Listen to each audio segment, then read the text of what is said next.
This is Marcus Corval with Studio MMA and MMA Nut, and we're here with TJ Dillashaw. First of all, congratulations. I know it was a few months ago, but yesterday they aired the Ultimate Fighter and you're now in the finals. How are you feeling? Feels great. I'm actually able to tell people about it now. It's not a secret, so I'm feeling good. How much crap were the guys giving you in the gym? Were they trying to get the news out of what's going on in the house? Yeah, not only the guys in the gym, family, friends, everybody. You know, the first question was, are you in the finals? What happened in the house? You know, so I'm actually able to tell them now. It feels good. Did you feel like you had to act while you were in the gym and with family and stuff? Yeah, pretty much. I mean, it's kind of hard to hide. I mean, a lot of people kind of just knew just the way I was acting and training hard still, and I'm always in the gym, but just hitting it hard like I have something coming up and I can't tell them what. So some new, and then some I got to play it off and act, you know. You were at the tryouts in was it February up in Newark, right? Yeah. And looking at where you were then and where you are now, obviously fast forwarding almost a year, but has anything in your life changed as of yet? Nothing yet. I mean, it's going to all happen here shortly now that the show's coming to an end. It was just a very long process. You know, the tryouts took forever, training for the tryouts and just the whole show. And then since you've been off the show, it's been a really long time. And, I'm ready for things to change. 6 weeks, no phone, no internet, no books, a bunch of testosterone-filled guys. How is it in there? Man, it's crazy. Everybody's at each other's necks. You could be fighting each other.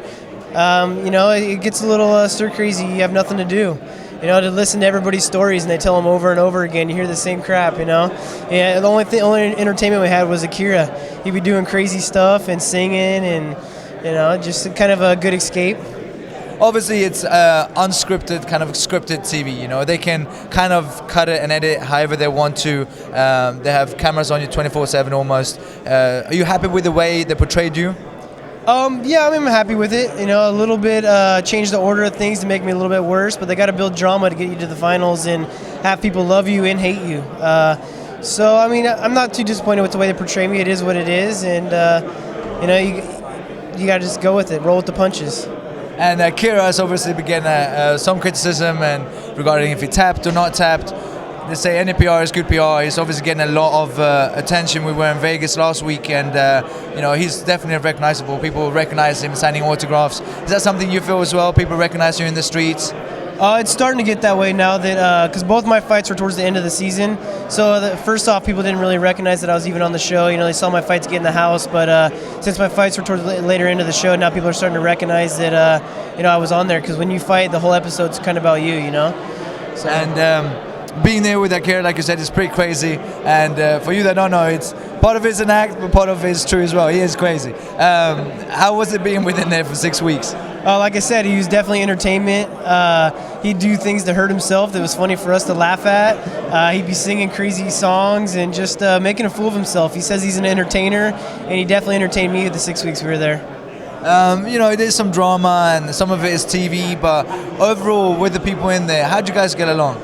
I got along pretty well. I mean, some of them get on your nerves. Obviously, anybody you're going to live with for 6 weeks will piss you off eventually, But for the most part, they're all good guys, and I made some good friends on the show. And people they have you talk crap, but it's all to build drama, and I don't hold any grudges. I like them all, We're in San Francisco right now. Fights on Saturday night, 2 days from now. And you're obviously here with your teammate Urijah Faber, and you got Danny Castillo fighting as well, right?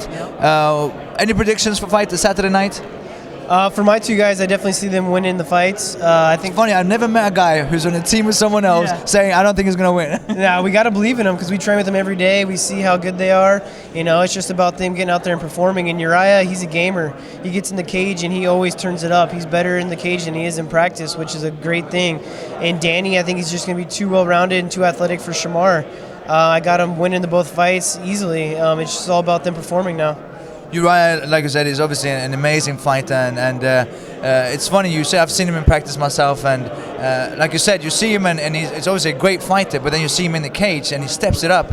Some people make it, some people break it when they step inside of the octagon or the cage, depending on where they're fighting. What is it about Urijah that makes him so special?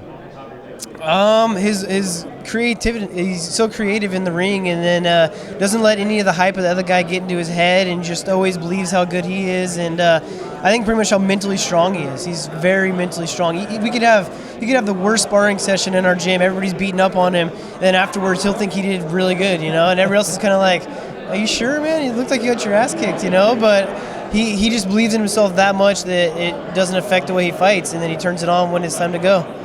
He's obviously fighting a tough opponent. He's only got one loss, and that was it's considered a TKO loss, but it was because of a broken hand. Brian Bowles has got great submissions, he's got heavy hands, but Urijah at the same time has been in there with the best, with Jose Aldo, he's been in there with Dominic Cruz. How do you think, what would you say is Urijah's edge for Saturday night? Like I said, how much of a gamer he is and how athletic. I think he's going to be too quick and too dynamic for Bowles. Bowles is a heavy hitter, really good fighter, but he's going to come straight at him and try to throw big punches. And I think Faber's going to be able to pick him apart, just be a little bit faster and a little bit more movement and have good angles. And it's basically when it goes for the title shot again with Dominic Cruz. Urijah's been in it twice with Dominic already. One win, one loss. Dominic has obviously improved a lot. What do you feel that Urijah needs to do differently this time around? Even though it was a very, very close decision last time, what do you think he needs to do in order to get the judges to his favor next time around? Work on his wrestling a little bit more, maybe be the one getting the takedowns instead of letting Cruz take him down. And he had some positions where he had taken his back and could have taken him to the mat and kind of lost that opportunity. As well, when he were to rock Dominic Cruz, maybe put the pressure on a little bit more instead of letting him recover. I think Faber was a little bit too nervous about chasing Cruz down because that's what he likes, But this time, if he hits him with a big punch, try to finish it and get after him, and then the judges like to see that. And for your own game, being in the gym with former champion, still obviously a top contender, what does it mean for your own game and your own confidence, so to speak, being able to train with one of the best in the world? And not just Urijah, you've got a stable of tough fighters in there. Do you feel like it improves your game? It improves my game a lot, especially the confidence. I train with a lot of good guys. I got Joseph Benavidez, Chad Mendez, Urijah, Danny Castillo, and guys beyond that haven't been known yet, Confidence as well as making me well-rounded. They've stepped my MMA game up a lot. I came in as a wrestler, and I feel like I've adapted to the sport very well and very fast, It's a great gym, the best gym in the world for lightweights, I believe. And for December 3rd, that's when you're fighting in the finals in Vegas. Obviously a step up, not just you've been in the house and you've been fighting high-level competition, but stepping into the cage on December 3rd, you're also going to be there with a live audience. One, do you feel the pressure from that yet? Two, how much are the guys helping you getting ready? Obviously, they're only known for less than 24 hours, but how much do you feel that they are helping you, or have they said, right, let's get these fights out of the way and you're next, we're going to do everything we can?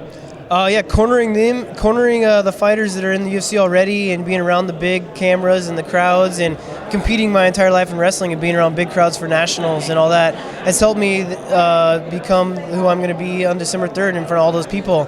I feel like it's going to be easier to fight in front of a crowd instead of an empty gym in front of Dana White and the bigwigs. It's I think it'll be a little bit less distracting because it'll be just a crowd and not just Dana sitting there judging you. And Urijah has obviously made a name for himself, not just inside the cage. He's such a marketable guy, nice guy, big sponsorships. What's going to make TJ stand out? Say you win the Ultimate Fighter, or even if you don't win the Ultimate Fighter, but you're obviously going to be in the UFC. What's going to make you stand out? What's so special about TJ? I just think how aggressive I'm going to be and how competitive I am. I'm just going to always be coming at someone, and if they're going to be in the cage with me, they're going to know it's going to be a war. I'm never going to rest. I'm always going to be pushing. There's never going to be a downtime when you're fighting me, And for people that want to follow you, see the future of TJ, where can they find you? On Twitter, I presume, Facebook, website? Yeah, Facebook and Twitter. Team Alpha Male website. You can follow me at TJ Dillashaw on Twitter. Facebook's just TJ Dillashaw. And then, check out Team Alpha Male website. Looking forward to seeing you in the cage on December 3rd. Thank you. Thank you. Appreciate it.